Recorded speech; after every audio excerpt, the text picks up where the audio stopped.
Hi hello friends, good evening. So ಇವತ್ತು ನಾವು ಊರಿಗೆ ಹೋಗೋಣ ಅಂತ ಹೋಗ್ತಾ ಇದ್ದೀವಿ. ಸೊ ಇವತ್ತಿಂದ ಹಬ್ಬ ಸ್ಟಾರ್ಟ್ ಆಗಿದೆ ಊರಲ್ಲಿ, ಹಾಗಾಗಿ ಊರಿಗೆ ಹೊರಡ್ತಾ ಇದ್ದೀವಿ. ಈಗ ಸಂಜೆ ಆಗಿದೆ, ಆಲ್ರೆಡಿ 6 o'clock. ಸೊ ಹೊರಡೋಣ. ಸ್ವಲ್ಪ ಇವಾಗ ಮಾರ್ಕೆಟ್ಗೆ ಹೋಗಿ ಒಂಚೂರು ಹೂವು, ಸ್ವಲ್ಪ ತರಕಾರಿ ಎಲ್ಲ ತೊಗೊಂಬರಬೇಕು. ಸೊ ಅದೆಲ್ಲ ತೊಗೊಂಡು ಬಂದಮೇಲೆ ಹೊರಡಬೇಕೀಗ. ಎಲ್ಲ ಪ್ಯಾಕ್ ಆಗಿದೆ, ಬಟ್ಟೆ ಮತ್ತು ಸಾಮಾನುಗಳು, ಗ್ರಾಸರೀಸ್ ಎಲ್ಲ ತಂದಿದ್ನಲ್ಲ ಅವತ್ತು, ಎಲ್ಲ ಪ್ಯಾಕ್ ಮಾಡಿದ್ದೀನಿ. ಸೊ ಹೊರಡಬೇಕು ಇವಾಗ. ಈಗ ಬಾಕ್ಸ್ಗೆ ಪ್ಯಾಕ್ ಮಾಡಿದ್ದೀನಿ. ಸೊ ಊರಲ್ಲಿ ಸಿಗುತ್ತೋ ಹೇಗೋ, ಹಾಗಾಗಿ ಇಲ್ಲಿಂದನೇ ತೊಗೊಂಡೋಗೋಣ ಅಂತ ಹೇಳಿಬಿಟ್ಟು. ಇದೆಲ್ಲ ಬ್ಯಾಗು, ಬಾಳೆಹಣ್ಣು, ಒಂದು 3 ದಿವಸಕ್ಕೆ ಬೇಕಲ್ಲ ಪೂಜೆಗೆ ಬಾಳೆಹಣ್ಣು, ಹಾಗಾಗಿ ಸ್ವಲ್ಪ ಕಾಯಿ ಥರದ್ದೇ ಇದು ಏಲಕ್ಕಿ ಬಾಳೆಹಣ್ಣು, ಕಾಯಿ ಥರದ್ದೇ ಒಂದು 3 kg ತೊಗೊಂಡಿದ್ದೀನಿ. ಅದು ಪಚ್ಚ ಬಾಳೆಹಣ್ಣು, ಸೊ ರಸಾಯನಕ್ಕೆ ಬೇಕಾಗುತ್ತೀಗ ಅಂತ. ಸೊ ಮಲ್ಲಿಗೆ ಹೂವು ಮೈ ಫೇವ್ರೆಟ್, ನಿಂಬೆಹಣ್ಣು, ಟೊಮ್ಯಾಟೊ. ಸೊ ಅವರಂತೂ ದೊಡ್ಡ ಕವರ್ಗೆ ಹಾಕ್ಕೊಟ್ಬಿಟ್ರು ಅಂಗಡಿಯವರು.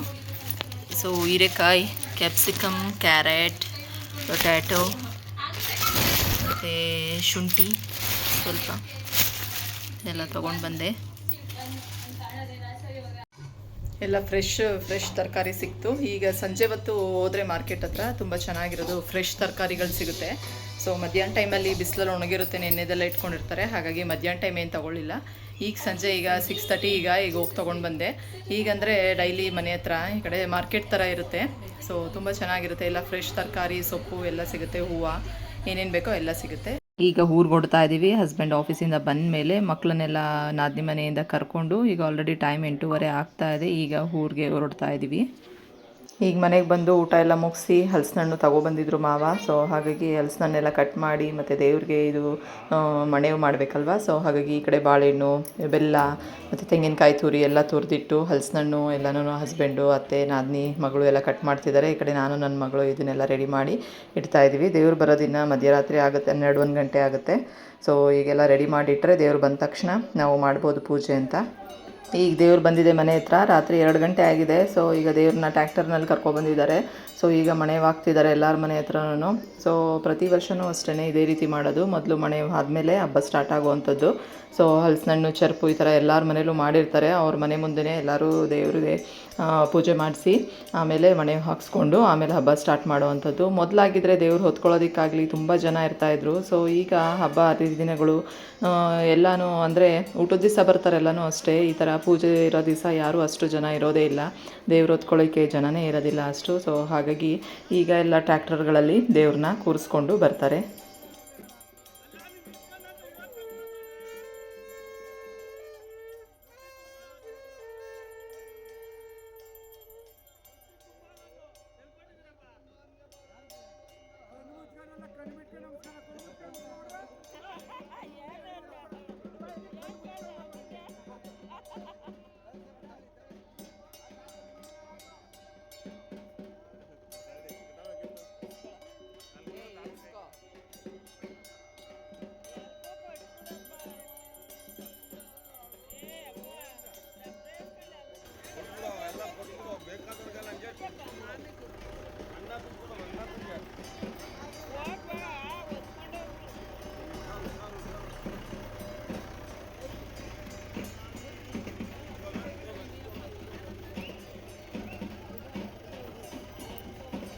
ಭಯ ಆಯ್ತದ ಅಲ್ಲಿ ನೋಡಿದ್ರೆ.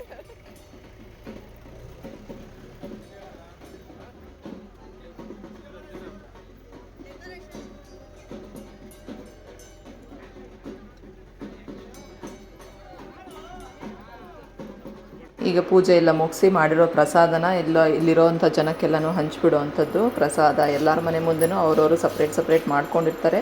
ಮಾಡಿಕೊಂಡು ಎಲ್ಲರ ಮನೆ ಮುಂದೆನೂ ಪ್ರಸಾದ ಎಲ್ಲ ಹಂಚಿ ಪೂಜೆ ಎಲ್ಲ ಮಾಡಿಸಿ ಈ ಥರ ದೇವ್ರನ್ನ ಹಬ್ಬ ಸ್ಟಾರ್ಟ್ ಮಾಡುವಂಥದ್ದು. ಲಾಸ್ಟಲ್ಲಿ ನಾವು ಪ್ರಸಾದ ತಗೊಂಡು, ಸೊ ಈಗ ಆಗಲೇ 2 ಗಂಟೆ ರಾತ್ರಿ ಆಗಿದೆಯಲ್ವ, ನೆಕ್ಸ್ಟು ಮತ್ತೆ ಮಲ್ಕೊಂಡ್ವಿ.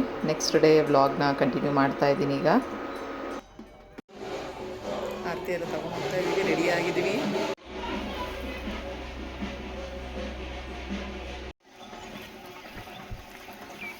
ಇಷ್ಟು ಜನ ಆರತಿ ತೊಗೊಂಡು ಹೋಗ್ತಾವ್ರೆ, ನಾವೇ ಲೇಟ್ ಆಗಿಬಿಟ್ಟು.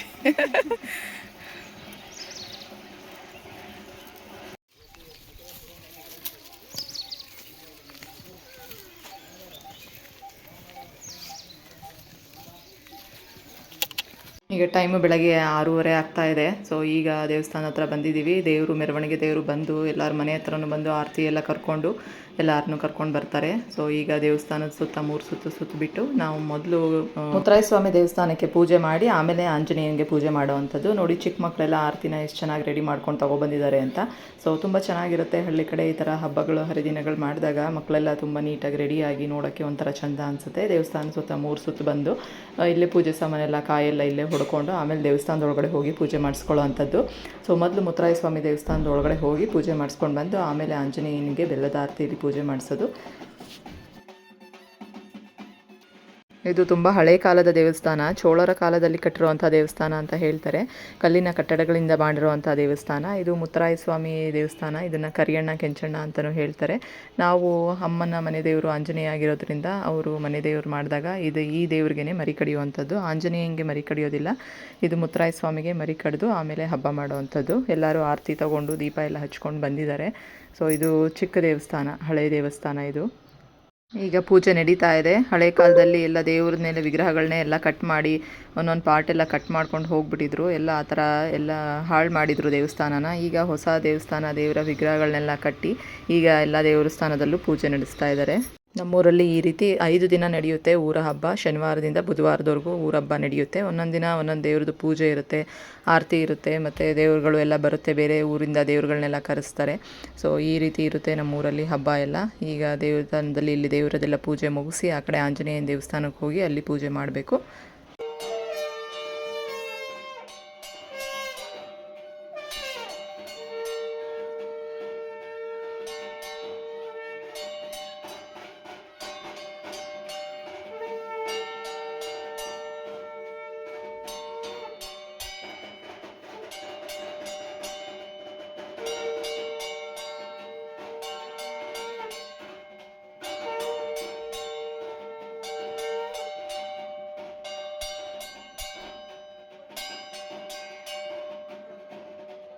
ಈಗ ಆ ದೇವಸ್ಥಾನದಲ್ಲೆಲ್ಲ ಪೂಜೆ ಮುಗಿಸ್ಕೊಂಡು ಈಗ ಆಂಜನೇಯ ಸ್ವಾಮಿ ದೇವಸ್ಥಾನಕ್ಕೆ ಬಂದಿದ್ವಿ. ದೇವರ ಪಾದಗಳನ್ನು ನಮಸ್ಕರಿಸಿ ನೆಕ್ಸ್ಟ್ ಈಗ ಒಳಗಡೆ ಹೋಗ್ತಾ ಇದ್ದೀವಿ. ಇಲ್ಲೂ ಅಷ್ಟೇ ದೇವಸ್ಥಾನನ ಫುಲ್ ಹೂವಿನ ಅಲಂಕಾರಗಳನ್ನ ತುಂಬ ಚೆನ್ನಾಗಿ ಮಾಡಿದ್ದಾರೆ ನೋಡಿ. ಪ್ರತಿ ವರ್ಷವೂ ಈ ರೀತಿಯೇ ಮಾಡ್ತಾರೆ, ತುಂಬ ಚೆನ್ನಾಗಿ ಮಾಡ್ತಾರೆ. ಒಂದೊಂದು ವರ್ಷ ಒಬ್ಬೊಬ್ಬರು ಮಾಡಿಸ್ತಾರೆ ಊರಿನಲ್ಲಿರೋವಂಥವ್ರು. ಸೊ ಈಗ ಇಲ್ಲಿಗೆ ಬೆಲ್ಲದ ಆರತಿ ಆಂಜನೇಯಂಗೆ. ಸೊ ಬೆಲ್ಲದ ಆರತಿನ ಎಲ್ಲರೂ ಕೊಟ್ಟು ದೇವ್ರ ಹತ್ರ ಬೆಳಗಿಸ್ಕೊಂಡು ನೆಕ್ಸ್ಟ್ ಪೂಜೆ ಸಾಮಾನು ಕೊಟ್ಟು ಎಲ್ಲ ಪೂಜೆ ಎಲ್ಲ ಮಾಡಿಸ್ಕೊತೀವಿ. ಸೊ ನೋಡಿ ಈ ರೀತಿ ಇರುತ್ತೆ ನಮ್ಮದೇ ಊರಲ್ಲಿ ಹಬ್ಬ. ಊರುಗಳಲ್ಲಿ ಹಬ್ಬ ಯಾವ್ಯಾವ ರೀತಿ ಮಾಡ್ತೀರಾ ಅಂತ ಪ್ಲೀಸ್ ಕಮೆಂಟ್ ಮಾಡಿ ತಿಳಿಸಿ. ನೆಕ್ಸ್ಟ್ ಇದು ಮೆರವಣಿಗೆ ದೇವರು. ಪಕ್ಕದ ಊರಿಂದ ಮುನಿಯಪ್ಪನ ಕರೆಸಿರ್ತಾರೆ, ನಮ್ಮೂರಿನ ಆಂಜನೇಯ ಮತ್ತು ಇದು ಆಂಜನೇಯ. ಈಗ ಇದು ನೆಕ್ಸ್ಟ್ ಡೇ ನಾನು ವಿಡಿಯೋ ಕ್ಯಾಪ್ಚರ್ ಮಾಡ್ತಾ ಇರೋವಂಥದ್ದು. ಎಲ್ಲ ವಿಡಿಯೋಗಳನ್ನೂ ಒಂದೇ ಸಮನೆ ಹಾಕ್ತಾ ಇದ್ದೀನಿ. ಸೊ ಇಲ್ಲಾಂದರೆ ವಿಡಿಯೋ ಲೆಂತಿ ಆಗಿಬಿಡುತ್ತೆ 2-3 ದಿನ ಹಾಕೋಕೆ ಹೋದರೆ ಅಂತ ಹೇಳಿ. ಸೊ ಇದು ಬೆಳಗಿನ ಜಾವ ಪಲ್ಲಕ್ಕಿ ಮಾಡ್ತಾ ಇರೋದು, ಆಂಜನೇಯಂದು ಪಲ್ಲಕ್ಕಿ. ತುಂಬ ಚೆನ್ನಾಗಿ ಕಾಣಿಸ್ತಾ ಇದೆ ನೋಡಿ, ಎಷ್ಟು ಚೆನ್ನಾಗಿ ಮಾಡಿದ್ದಾರೆ ಅಂತ. ಹೂವಿನಿಂದ ಅಲಂಕಾರ ಮಾಡಿರೋವಂಥದ್ದು. ಇದು ಸುಗಂಧರಾಜ ಹೂವು ಬರುತ್ತಲ್ವ, ಸೊ ಆ ಹೂವಿನಿಂದ ಅಲಂಕಾರ ಮಾಡಿರೋವಂಥದ್ದು. ಆಂಜನೇಯ ಸ್ವಾಮಿ ಮತ್ತು ಮುನಿಯಪ್ಪ 2 ದೇವರೂ ಪಲ್ಲಕ್ಕಿಯಲ್ಲಿ ಕೂರಿಸಿ ಮೆರವಣಿಗೆ ಕರ್ಕೊಂಬರ್ತಾ ಇದ್ದಾರೆ ನೋಡಿ. ಇವಾಗಲೂ ಟ್ರ್ಯಾಕ್ಟರಲ್ಲೇ ಕರ್ಕೊಬಂದಿದ್ದಾರೆ, ಯಾಕಂದರೆ ಅಷ್ಟು ಜನ ಇಷ್ಟು ತೂಕದ ಭಾರನ ಈಗ ಯಾರೂ ಓರೋದೇ ಇಲ್ಲ. ಸೊ ಹಾಗಾಗಿ ಬೆಳಗಿನ ಜಾವ ಬೇಗ ಕತ್ಲಲ್ಲೇ ಬಂದರೆ ಪಲ್ಲಕ್ಕಿ ನೋಡೋದಕ್ಕೆ ಚೆನ್ನಾಗಿರುತ್ತೆ. ಸುತ್ತ ಎಲ್ಲ ಲೈಟಿಂಗ್ಸ್ ಹಾಕಿರ್ತಾರೆ, ಎಷ್ಟು ಚೆನ್ನಾಗಿ ಅಲಂಕಾರ ಮಾಡಿದ್ದಾರೆ. ಬಟ್ ಅವತ್ತು ತುಂಬ ಮಳೆ ಇತ್ತು, ಆ ಕಾರಣದಿಂದ ಅವರು ರೆಡಿ ಮಾಡೋದಕ್ಕೂ ಆಗಿಲ್ಲ ಮತ್ತು ದೇವ್ರನ್ನ ಕರ್ಕೊಂಬರೋದಕ್ಕೂ ಆಗಿಲ್ಲ. ಯಾಕಂದರೆ ನೋಡಿ ಲೈನ್ಸ್ಗಳೆಲ್ಲ ತುಂಬ ಇರುತ್ತಲ್ಲ, ದೊಡ್ಡದಾಗಿ ಮಾಡಿಬಿಟ್ಟಿದ್ರು ಈ ಸತಿ ಪಲ್ಲಕ್ಕಿನ. ಸೊ ಹಾಗಾಗಿ ಎಲ್ಲ ಕಡೆನೂ ಪ್ರಾಬ್ಲಮ್ ಆಗಿದೆ. ಮಳೆ ಬಂದಿರೋದ್ರಿಂದ ಅವ್ರಿಗೆ ರೆಡಿ ಮಾಡೋದಕ್ಕೂ ಆಗ್ತಿಲ್ಲ. ಈಗ ನಮ್ಮನೆ ಹತ್ರ ದೇವ್ರು ಬರ್ತಾಯಿದೆ, ನಾನು ಪೂಜೆ ಸಾಮಾನೆಲ್ಲ ರೆಡಿ ಮಾಡ್ಕೊಂಡಿದ್ದೀನಿ.